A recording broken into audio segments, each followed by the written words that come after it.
A midlife crisis is more than just a cultural stereotype. It's a real psychological struggle that can surface between the ages of 40 and 60. Often triggered by aging, loss, or unmet expectations, it can actually lead individuals to question their identity, make impulsive choices, or abruptly abandon long term commitments. While not officially classified yet as a mental illness, the emotional and relational fallout is very real, especially for the spouses and families left behind. This podcast gives voice to those living through the aftermath, exposing the hidden pain, and seeking accountability, healing, and understanding. Thank you for joining us today on MLC Bomb Drop and Beyond.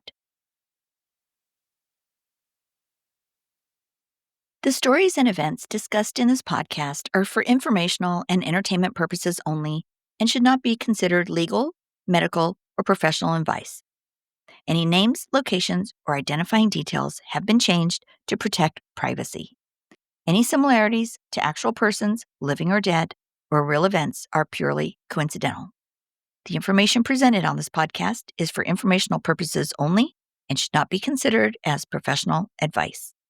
Always consult with a qualified expert regarding any decisions related to your specific situation. The views expressed by guests are their own and do not necessarily reflect the opinions of the host or the podcast creators. Hey, you guys, thanks for joining me today on Midlife Crisis, Bomb Drop and Beyond. You know, midlife crisis is not just cruelty, it's absolute suffering. These individuals that are going through the crisis are in a level of internal pain that most people simply cannot imagine. That pain is real. It's overwhelming. It's terrifying. But their pain does not excuse destruction. They are still burning down marriages, traumatizing their children. They still annihilate the person who stood beside them for decades. And what's heartbreaking, you guys, is that they are not trying to be monsters. They're trying to outrun them. They're trying to outrun their own internal monsters. But in the process, they lose themselves and everyone who loved them. And that's what we'll talk about today on Bomb Drop and Beyond.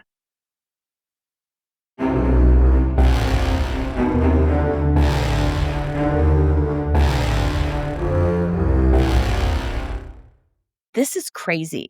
I've been watching The Beast in Me. It's a new series on Netflix. I'm just loving it totally. And Claire Danes said something, I think it was in episode 3 or 4, that stopped me cold. She's sitting there writing a book about what we're going to discover as a monster murderer. But anyway, she's writing this, and she talks about the monster inside of us, the villain we try to slay, and how the real terror begins when the villain is gone, because then we're finally forced to face ourselves. And Bomb Squad, that is exactly what happens in a midlife crisis. I had closed captioning on too, so I was reading what she was writing, and as she's saying it and writing it, and I'm reading it and hearing it, I'm thinking to myself, oh my God, this sounds like somebody in midlife crisis. Just sort of that whole villain and the beast within. So it got me thinking, they say every human carries a shadow, shame, regrets, fears, insecurities, ego wounds, unprocessed trauma, the terror of aging, the fear of mortality. Most people face it slowly over years. It's normal. A little reflection here, a little growth there. But an MLCer? When the beast wakes up, they run. And in their panic, they assign their inner monster to the nearest person. And that is you. We have all discovered what it's like to be the spouse of somebody going through a midlife crisis or an adjustment disorder. But anyway, you are the nearest person, you, the spouse, the one who loved them, the one who stayed, the one who's loyal. However, in their frame of mind, they cannot tolerate the mirror that you hold up. Because when you hold up the mirror, they're looking directly at themselves. So they make you the villain to avoid looking at themselves. just like she's writing in this movie. Here's the psychological sequence. Internal shame or crisis hits. Their sense of identity collapses. The monster rises. They start to panic and they project the monster onto you. You become the cause of everything wrong inside of them. Suddenly, we, the spouse, we are blamed for their sadness. We're blamed for their lost youth, their dissatisfaction, their emptiness, their failures. Obviously, not because it's true, but because facing the truth inside would totally destroy them.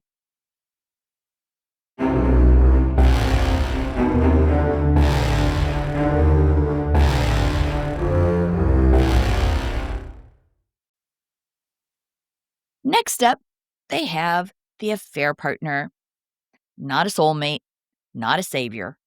Obviously, not their great love, but the affair partner is a shield, a total escape hatch, a distraction, a fantasy, a chemical high, and a place that they can hide from the mirror. They put on the hero costume. The AP is out there in the cheering section, rooting them on.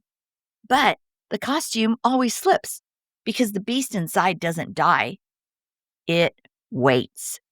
And eventually, it demands to be faced. And this is the moment that Claire Danes was really talking about, because once the MLCer escapes the marriage, destroys the relationship, blames you, runs to the affair partner, they burn bridges, they build a fantasy life, but then what? Well, when all distractions are gone, they finally meet their monster, just like she says in the series. And this is the real beginning of the tunnel. Not the affair, not the rage, not the discard. The true tunnel begins when they can no longer run.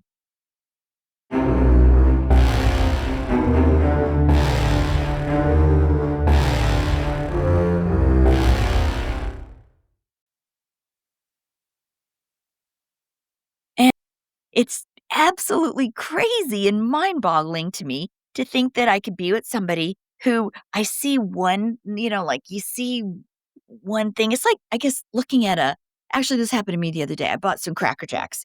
And lo and behold, some of the boxes are empty. Actually, one box had no prize and no Cracker Jacks. That was a real bummer, because that was the box I was gonna eat. But anyway, you know, sometimes being married to somebody who's in MLC is like buying an empty box of Cracker Jacks. The box looks great. It's got that little teaser saying, "Ooh, prize inside." It's got the caramel corn, popcorn thing, the little nuts, cute little boy captain, whatever it is on it. But anyway, Cracker Jacks look awesome from the outside. Um, but man, who would expect to open a box and find nothing inside? No prize, no peanuts, no caramel popcorn, nothing, nada, just empty paper. You know what? Again, that's like being married to somebody in MLC. They look great on the outside, but then there's nothing inside. It's just all a front.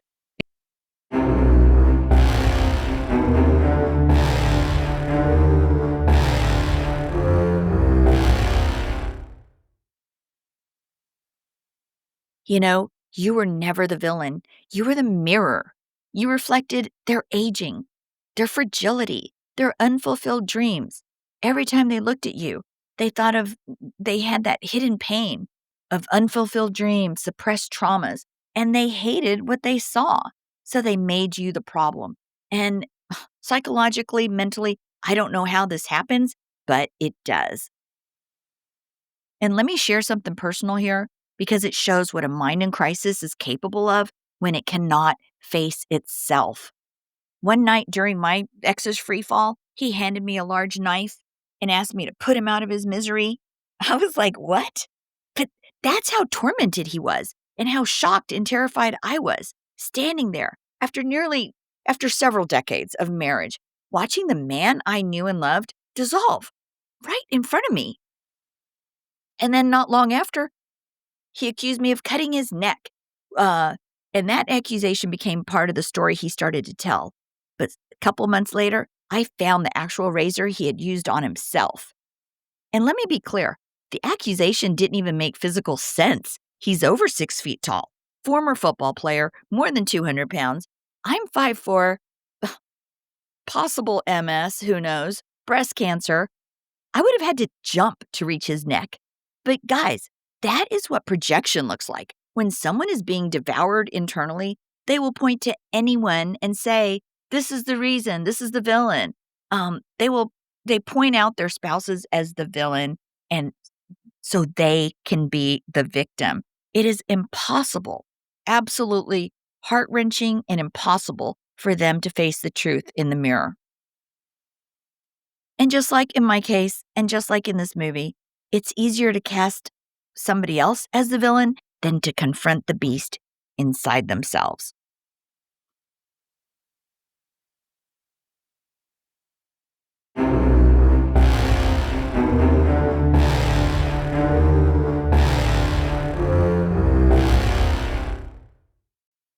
And you know what's wild?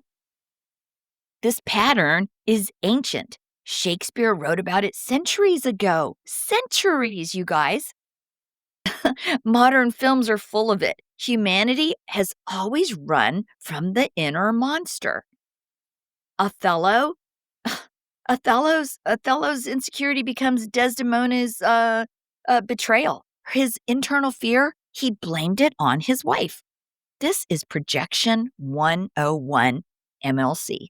Macbeth, the spiral. Macbeth's guilt and ambition create a monster inside him. He destroys everyone he loves just to avoid facing himself. Again, MLC tunnel in a crown.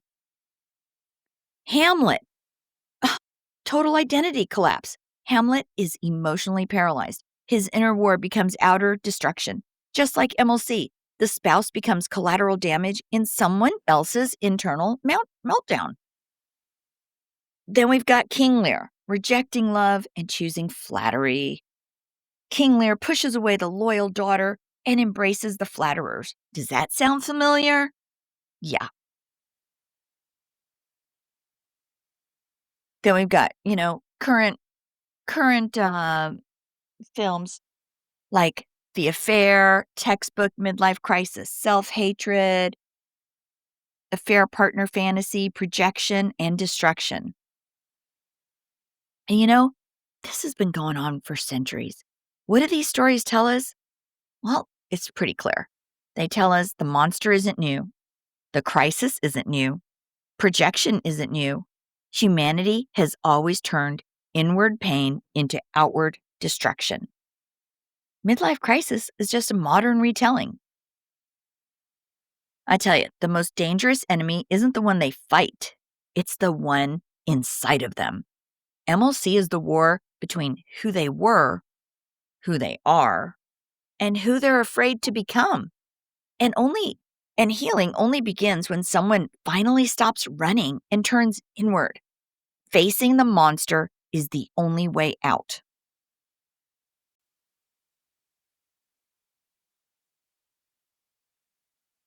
And as much as we talk about the destruction they cause, we cannot ignore this truth. MLC is agony. These people are not having fun. They are not living their best life. They are absolutely drowning. The internal torment is so intense, they will do anything to escape it. They don't destroy their lives and relationships because they want to. They do it because they can't stop themselves. And that is the tragedy of midlife crisis. The person in crisis suffers deeply. It is hell for them going through it. They're not confident. They're not empowered. They're not awakening. They are in pain so severe that they will burn down their own life just to feel something other than the terror inside. Can you imagine living like that? And just like Shakespeare showed us, the tragedy is they don't just destroy themselves, they destroy the people who love them the most. This isn't freedom, it's collapse. It's a person in such deep psychological torment that they will sacrifice their family, they will sacrifice their integrity, they will sacrifice their identity, absolutely anything just to escape the monster inside. And that is the tragedy, ancient and modern day, of midlife crisis. If this episode gave you clarity, validation, share it with someone who needs it. You guys remember, here's the deal. Midlife crisis is not about escaping you, their beloved spouse. Midlife crisis is about escaping themselves. When a person cannot face the monster inside, they turn the person closest to them into the villain. And it's horrible, but just remember, you have survived it and you can go on. Stay strong, stay awesome out there. And thanks for joining us today on MLC, Bomb Drop, and Beyond.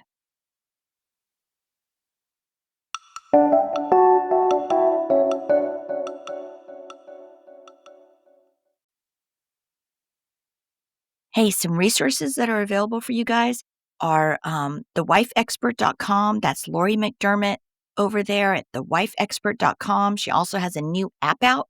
There's tons of videos that can give you all kinds of information on no matter where you are on your MLC journey or trying to reconcile with your spouse. So check out thewifeexpert.com. And if you're not sure if your spouse or yourself is in maybe approaching or in a midlife crisis, be sure to check out Kenda Root's quiz at midlifecrisismarriageadvocate.com.